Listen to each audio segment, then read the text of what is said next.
tempat. Ya kalau dalam hukum adat laki-laki dia hanya memeliara saku duku saku, sementara perempuan dia memanfaatkan saku duku saku. Kalau tanah wilayah itu pengertiannya apa sebenarnya, Pak? Jadi tanah wilayah itu adalah di bidang tanah pusako dan segala sumber daya alam yang ada di dalamnya yang diperoleh secara turun-temurun dan memiliki pengakuan secara sosial di tengah masyarakat. Jadi tanah wilayah itu kalau di Minangkabau terbagi dari 4 jenis tanah wilayah.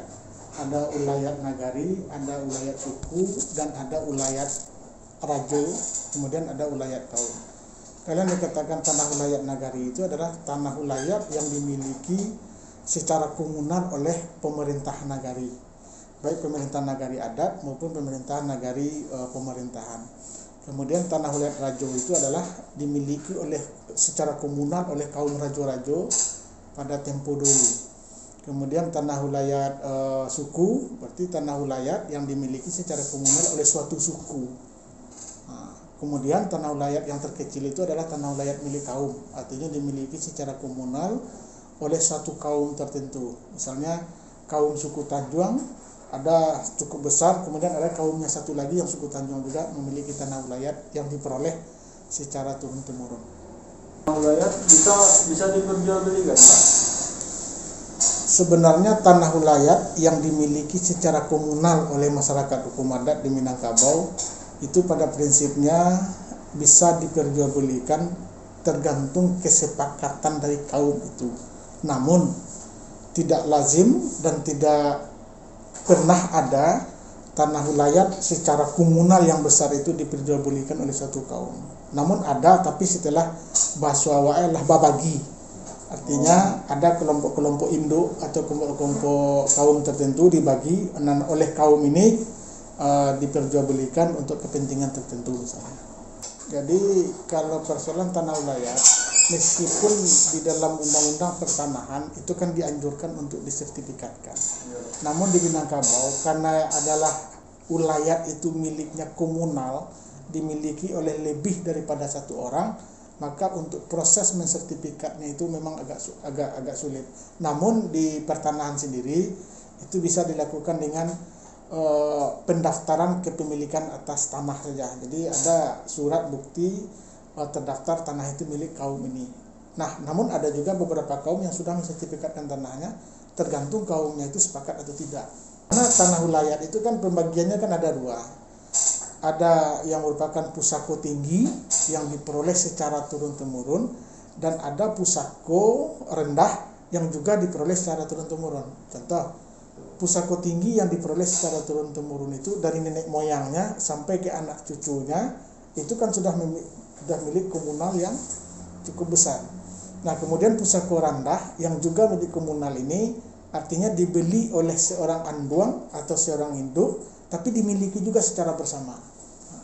Nah, yang komunal rendah ini, pusako rendah ini itu bisa disertifikatkan karena pemiliknya tidak terlalu banyak, tapi dia milik bersama juga. Tinggi itu kalau dalam kita kan ada ranjinya.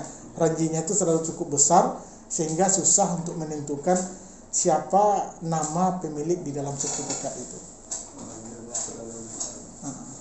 Namun ada kasus, ada yang tanah wilayah yang sudah disertifikatkan, ada nah, dalam sertifikat itu pemiliknya dituliskan semua. Apakah tanah wilayah bisa dijadikan hak perorangan, Pak? Kalau tanah wilayah kita lihat status wilayahnya seperti apa. Apakah wilayah milik kaum, suku, rajo ataupun nagari. Kalau milik nagari, milik rajo, milik kaum, milik suku itu tidak bisa dimiliki secara perorangan. Tapi kalau milik kaum, tergantung kaum itu sepakat atau tidak. Sebab kenapa? Kaum itu kan bisa saja waris bajawet pusako batarimo istilahnya. Artinya dari nenek turun ke mamak, dari mamak turun ke kemanakan, diserahkan ke kemanakannya ini tanah wilayah itu. Nah, kepemilikan oleh kemenakan tadi menjadi mutlak, itu bisa dimiliki secara individu oleh kemenakannya. Atau tanah wilayah yang sudah dibagi. Nah, kan banyak masyarakat sekarang tanah wilayah itu dibagi per indua, ada per suku, per anduang ataupun per indua. Itu bisa dimiliki secara pribadi apabila perempuan hanya satu lagi tinggal, tidak ada lagi perempuan lain dari keturunannya itu, berarti sudah milik perempuan itu sendiri. Berarti turunnya ke perempuan. Ke perempuan, sementara yang laki-lakinya ada kan, tapi mereka tidak bisa menguasai. Kalau yang berhak mengurus tanah pusako tinggi itu siapa Pak? Kalau pusako tinggi itu yang berhak mengurusnya, pertama kita bicara persoalan adat dan persoalan aturan pemerintahan. Kalau persoalan adat itu memang dikelola, diurus oleh mama. Nah, dikelola oleh mama. Kemudian kalau aturan pemerintahan, kalau untuk disertifikatkan itu ada penunjukan mama kepala waris salah seorang dari kaum itu untuk mengurus. Tanah wilayah itu sama enggak sama tanah desa? Beda. Kalau tanah desa itu sama dengan ulayat nagari tadi. Kalau dulu kan kita nagari, sekarang kan desa, berarti itu tanah desa, ulayat desa. Nah, ulayat itu kan suatu kelompok tertentu secara bersama, itu yang ulayat kan. Kalau tanah desa itu berarti ulayat desa dimiliki secara bersama oleh pemerintah desa. Berarti pemanfaatannya tergantung pemerintah desa. Nah, pemanfaatannya tergantung pemerintah desa dan digunakan pasti untuk masyarakat secara bersama dan tidak bisa dikuasai secara individu. Pada setiap suku itu punya tanah wilayah nggak Pak? Jadi yang dikatakan seseorang memiliki suku dalam suatu nagari, pasti dia memiliki tanah wilayah.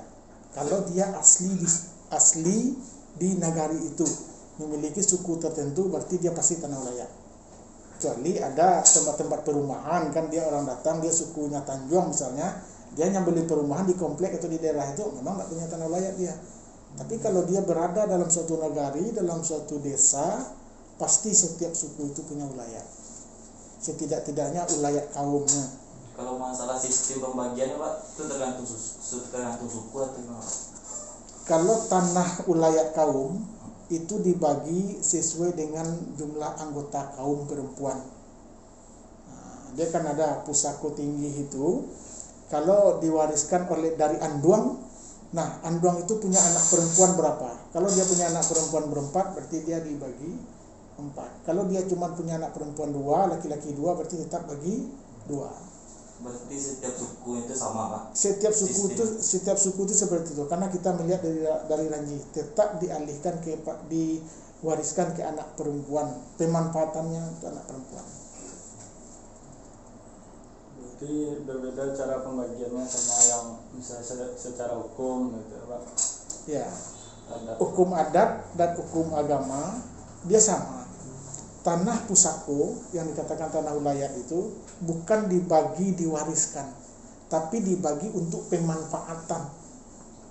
Sementara harta warisan itu dibagi untuk pelepasan hak. Tapi kalau harta pusako dibagi bukan untuk pelepasan hak, hanya untuk pemanfaatan, penggunaan dan pemeliharaan. Sementara harta warisan menurut hukum syariah itu kan di pelepasan hak kepada anak laki-laki. Kenapa anak laki-laki dibesarkan daripada anak perempuan? Karena laki-laki dia punya tanggung jawab. Itu di hukum syar'i. Nah, di hukum adat kita, kenapa pusako itu dihakkan kepada perempuan untuk mengurus, mengelola dan memanfaatkan? Karena perempuan itu pewaris sako dan pusako. Nah, yang bagi 2 ini apakah dalam tanah itu bisa dibagi? Bisa dibagi 2 kalau ini. Anaknya kan 4 ya, kalau dalam hukum adat laki-laki dia hanya memelihara sako pusako, sementara perempuan dia memanfaatkan sako pusako. Nah, kemudian bolehkah Siti Aminah dan Siti Aisyah ini pus tanah wilayah yang dia miliki secara komunal tadi dibagi? Bisa, kalau dia sepakat dibagi 2, untuk Siti Aisyah sebagian, untuk Siti Aminah sebagian. Nah, kalau sekiranya di sini kita lihat kan Siti Aminah ini keturunannya kan cukup banyak dibanding Siti Aisyah. Nah, yang penting sesuai Ranji itu kita bagi 2 dulu. Nah, nanti kita minta lah Siti Aminah karena masih saudara kandung, bisa nggak ditambah pembagiannya sekian meter atau sekian puluh meter? Itu tergantung karena pertimbangan karena keturunannya kan banyak misalnya kan, nah, seperti itu. Nah, laki-laki dia habis di situ, dia tidak berhak mengelola. Lalu diantara ini siapa nanti dalam pengurusan surat-surat tanah seperti sertifikat dan sebagainya, siapa memakai kepalanya? Sepakatlah ini yang berdua ini, dan tidak mesti dari yang tertua. Berarti Itu dan menjadi tetap laki-laki yang tetap laki-laki yang menjadi mama kepala waris. Nah, sekiranya anak dari Siti Khadijah ini semuanya perempuan, maka dibagi 4. Lalu siapa sebagai mama kepala waris? Jadi bukan mama kepala waris namanya, tapi pewaris, boleh namanya perempuan.